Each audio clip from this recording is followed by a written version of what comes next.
Сябры, сяброўкі, зноў шчыра вітаю вас на канале Вітландскі бровар, і з вами адпаведна сам бровар Торкель Лідвовец, то бок я.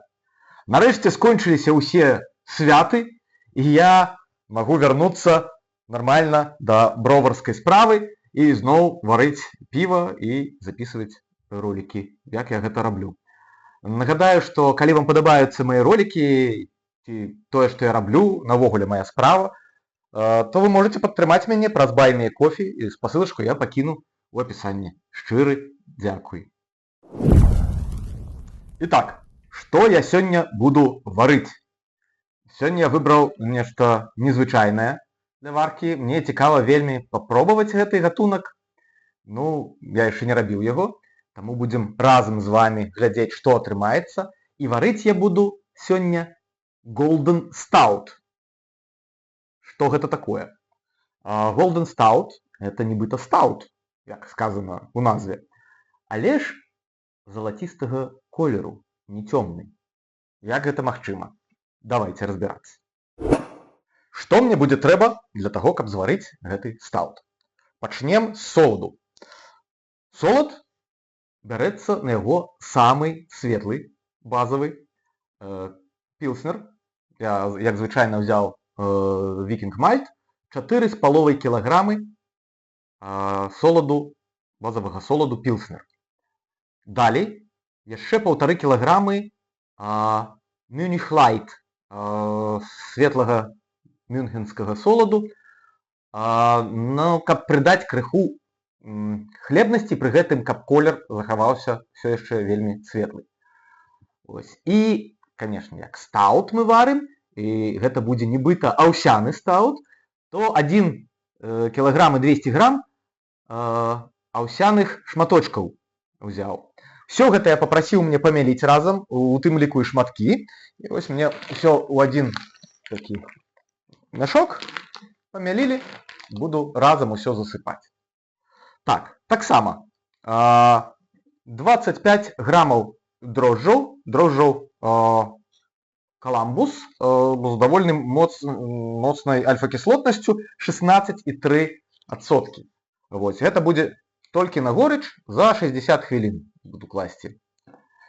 Дрожжы будуць працаваць сёння такія ад кампаніі Lal Brew British Style Ale Yeast з назвай Windsor.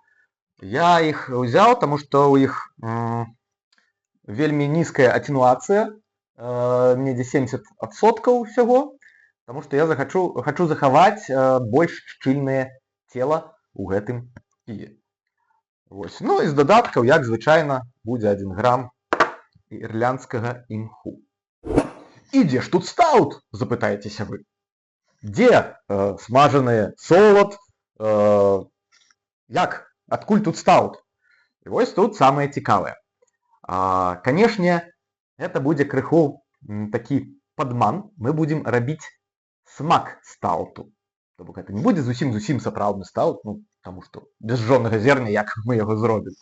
Але для гэтага мы возьмем зерні кавы цэльныя, а таксама какава-бабы.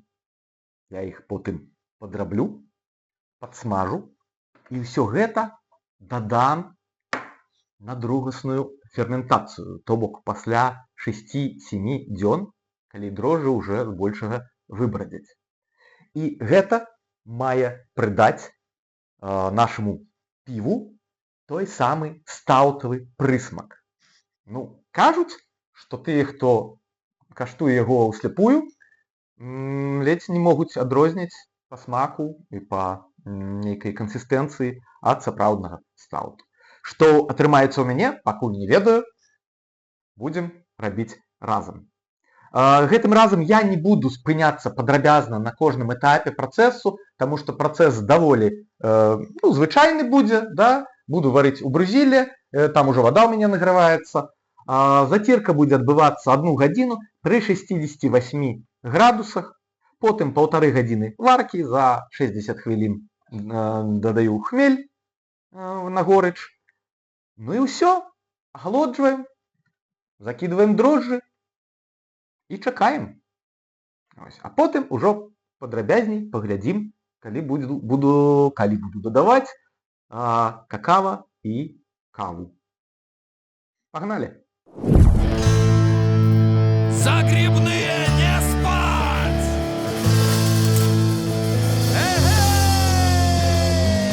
Раскинулось море!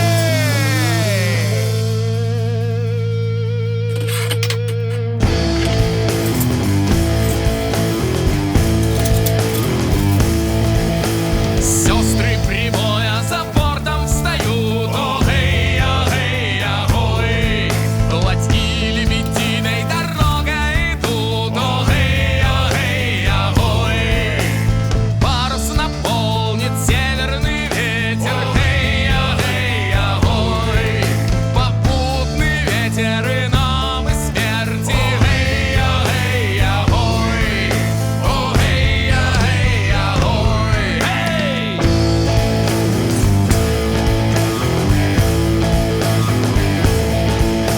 Руки усталые, осенний бой. Ой, весла вспевают серебро моря. Ой, в спину нам дует северный ветер. Ой, попутный ветер и нам и смерти.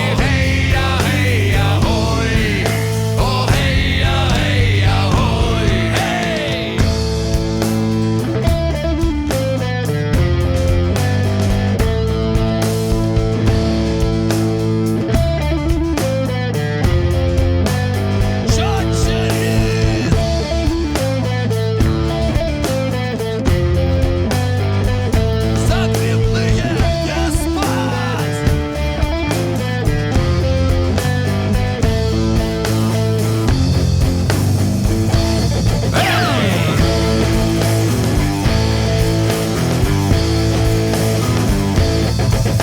Лунами пальмы зашиты борта. Ой, Одина девы летят в облаках. Ой, воронов кружит северный ветер. Ой, попутный ветер и нам и смерти.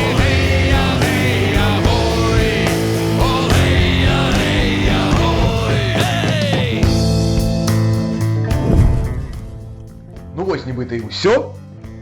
Засталося паставіць піва ў цёмнае месца, брадзіць на тыдзень прыкладна, а праз тыдзень будзем дадаваць дадаткі і рабіць з гэтага піва стаут.